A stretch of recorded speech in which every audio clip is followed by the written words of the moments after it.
the funny thing is, like, so when I first started recording songs as How to Dress Well, I had recorded a bunch of like Musique Concrete harsh noise tracks in 2005, like maybe 10 or so tracks that I had on my 4-track, and I wanted to put them in my iTunes. I was living in Minneapolis, Minnesota at the time, and I loaded them into my iTunes, and a friend of mine had just bought 2 books at a used bookstore called How to Dress Well and How to Photograph Women Beautifully. And he was like, you should call it How to Dress Well. I was like, yeah, whatever. You know, it was a totally thoughtless move. And now, you know, 5 years later, everything I've made since then has gone under How to Dress Well. So the name is, you know, no one really gets to pick their own name. It was always KS-1075 for me, always over like hard rock shit I just never related to at all. I think it was sort of reactionary because my older brothers remain like black metal dudes. The thing for me was KS-1075 and like Soul for Real and, you know, the Casey and JoJo, Jodeci, D'Angelo, like that was my shit when I was a little boy. But then the stuff I'm making now, like the creative spark behind them is hard to say because, like, again, I don't feel like, you know, it's not something I like premeditated.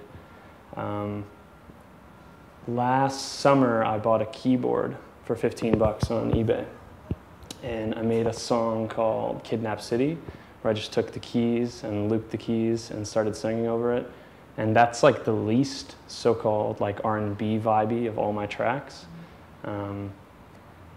But something about like the way I started singing there, I was like, oh shit, this sounds to me like how I used to sing in the car with my dad when I was a little kid. Like I felt like I was, you know, a lot of people I think experience this when they make music. Like for years, I felt like I would make a song that was really tight and then I'd be like, oh, you know, I'm just clearly aping, like in my band in high school, I'd be always like aping Rites of Spring and shit like that. I'd be like, damn, I thought that was really good, but it's just a Rites of Spring song.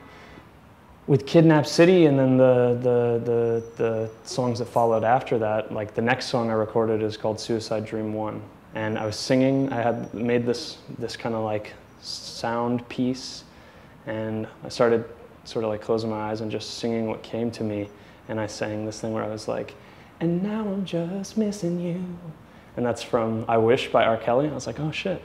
And I started to feel these sort of influences like coming to presence in my, like what came out of me immediately. And I was in Germany and I was alone a lot. And you know, when you're, I mean, I've had my girlfriend and I've been together for 4 years, lived together for a couple, and you know, all of a sudden you get alone and you realize like, oh shit, I haven't like accidentally stayed up until 6:30 in the morning for a few years.